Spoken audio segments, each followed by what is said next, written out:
from almost playing pro baseball to being drafted in the 3rd round. Russell Wilson's career has been a lot of good, but now it's kind of bad. So how did this Super Bowl winning quarterback go from one of the best in the league to being benched and released by the Denver Broncos, which he then signed with the Steelers? So we're going to take a deep dive at this. So, first of all, Russell Wilson was drafted by a pro MLB team. He played 1 game for this team and then decided to pursue the NFL. This would end up being a good decision for us. Now, we never know how good his baseball career would have turned out, but judging on his NFL career, I say he made the right choice. Well, Russell Wilson was drafted in the 3rd round by the Seattle Seahawks. These Seahawks were coming off one of the worst seasons of their career. Their defense was slowly building up, and Marshawn Lynch, their running back, was already very good. Russell Wilson went on to make the playoffs his first year, but he couldn't lead them any farther than that. His 2nd year, though, is when stuff started to get real. Russell Wilson took the league by storm, quickly becoming one of the best in the league. He was such a dual-threat quarterback. Oh, he's going to throw it? No, he's not. He's going to run it. So he was the type of guy that he was agile enough that he could run the ball, but he also had a cannon for an arm, and he was also pretty accurate. So defenses never knew if he was going to throw, if he was going to run. Now, you got people like Tom Brady, who 9 times out of 10, they're going to throw the ball. And then you got people like Lamar Jackson, who are going to run the ball 9 times out of 10.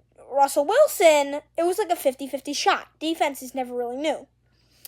Now, Russell Wilson, that 2nd year, passed for over 4,000 yards. He had one of the best years of his career that year. Also, it really helped that they had Marshawn Lynch and Richard Sherman and the Legion of Boom on the other side of that team on the defense. Well, this is the year that Russell Wilson really became the Russell Wilson that we knew for the next few years. They went on to win the Super Bowl that year, absolutely destroying the Denver Broncos in the Super Bowl. The next year, Russell Wilson did even better than he did before. He was dominant that next year. Now, they went on to dominate in the playoffs and make the Super Bowl. The Patriots, their opponents, weirdly enough my favorite team, were taking them on in the Super Bowl. They had met up in a regular season game earlier that season, and great game. I recommend watching those highlights. And the Seahawks won by, I think it was 3 points. So many people were expecting the Seahawks to win. And with a few minutes to go in the game, actually it might have been less than a minute. Excuse me. The Seahawks had a crazy catch go their way, who gave them another first down and also brought them to the 5-yard line. They then handed the ball off to Marshawn Lynch, bringing the ball to the 1-yard line.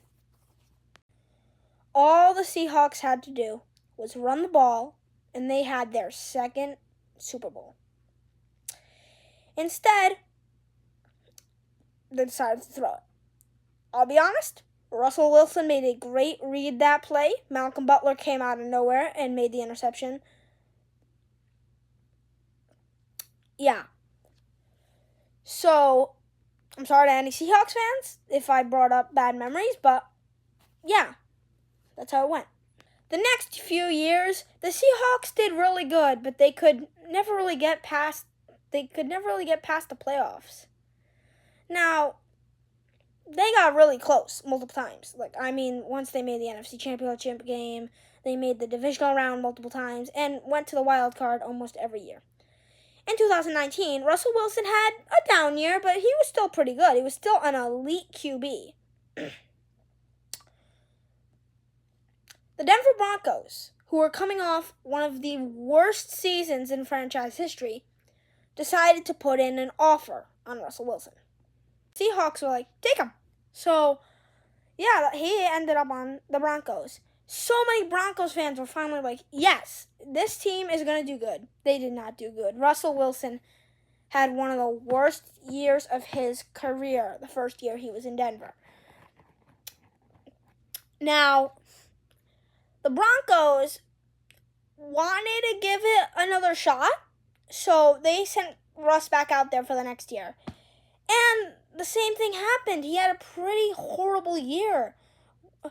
Worse than any year he's had before. Then finally they said this last NFL season, so the 2023-2024 NFL season, they decided, you know what, we're going to give him one final shot. Now, who knows what's next for Russ? We all know that the Broncos released him, and he has signed with the Steelers. And we don't know who the starter is. Is it going to be Kenny Pickett? Is it going to be Justin Fields? Is it going to be Russell Wilson? We don't know. But all I can say is that the Broncos, I honestly feel for all the Broncos fans out there. Being a Patriots fan, I know what it's like to root for a bad team. So I feel for y'all. And, yeah, I hope you guys can catch a break, because I'm sorry, but it's been a while since the Broncos have won a Super Bowl. Actually, wait a minute. No, you guys won like 9 years ago. Actually, I cannot be talking. The Patriots won 6 years ago. Yeah, you guys can win a Super Bowl. I don't care. But yeah, so without Russell Wilson, the Seahawks have been pretty good. They've been able to stay alive, even making the playoffs a few times, and they made the playoffs twice. They made the divisional round once and the wild card round the other time.